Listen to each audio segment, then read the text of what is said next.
Welcome back to the channel, everyone. I am back. I am feeling excellent. Praise Yah. Thank you, everyone, for all the warm wishes and the prayers. The family and myself are doing well.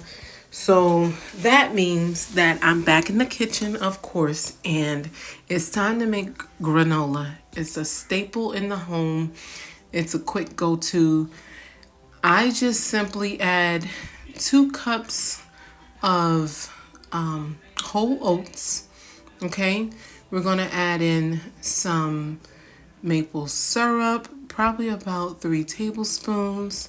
Here I'm adding in the rolled, well, I take a canned good and I just roll some walnuts or some almonds. I chose almonds this time and just try to get them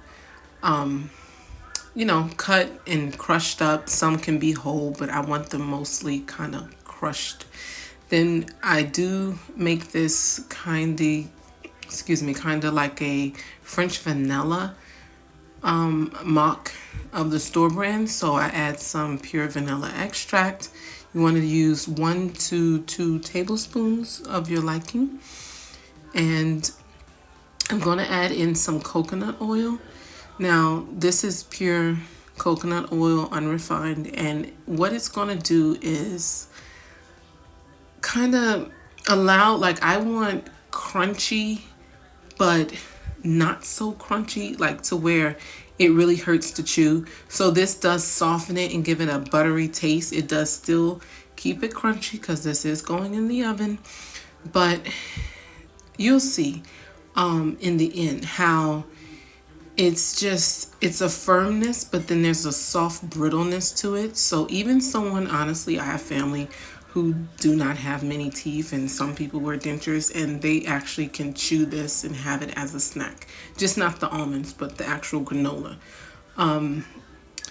What did I add here? I add some sugar, just about like 1/4 of a cup, and I want to evenly distribute all of the flavors, make sure everything, especially that coconut oil, it's almost like making biscuits and you have the butter and you want to make sure the butter's flaked around into the flour. So make sure you stir this and get it evenly distributed throughout the mixture. And I knew I was missing something, so it was Ceylon cinnamon. That's the best cinnamon. If you don't have it, just use regular cinnamon that you get from the stores. But mixing that in, it does add a different boost of flavor. This is so warming and just like, it's like a comfort food even. But I'm gonna lay this on a baking sheet. I ran out of parchment paper. I haven't been to the store. Then when I did order, I completely forgot about parchment paper, but that's fine with this. It won't stick. At least to my pan here, this won't stick. So I'm laying all of the oats out. You don't want them too thick. You want them evenly spread out. But I do want those clusters. So I decided to pull the oats in some to kind of give it a compact, as if it was full with oats, like the whole entire tray was full of oats. So once you get this to where you want, you're going to put this in the oven. I prefer to do 250 degrees Fahrenheit for 10 to 15 minutes. Then I turn the fire up to 275 and I leave it in for another 10 to 15 minutes, but I do monitor it because I do not want burnt granola. And that has happened before. It tastes okay, but it tastes like it's burnt.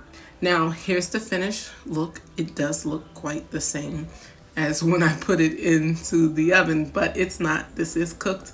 Now this is cooled off. And you're gonna see these clusters, the crunch. Oh, I had to take a bite. It's just, it's almost, sort of like a cinnamon latte, or like, the almonds taste like those roasted sweet, like honey roasted candy. I don't know. I know what I'm trying to think of, but I can't really like describe it, because I know when you go to the city, like New York City, they have it, and these people roast these cashews and almonds and peanuts, and it's like the sugary coating. That's what the almonds taste like. The rest of it, you taste this buttery flavor, and it's a crunch, but it's soft. It's not too hard of a granola. If you try this recipe, please let me know, because I've shared this with other people and they really enjoy it. This is my favorite kind of go-to one because I really enjoy the vanilla flavor, and I kind of make this often because this here will probably last just about 6-7 days, but I rather make this than buy made store stuff. And then this is me with the oat milk. I believe it was oat milk, and I added some. And then another time I had it with yogurt at the bottom and some fruit.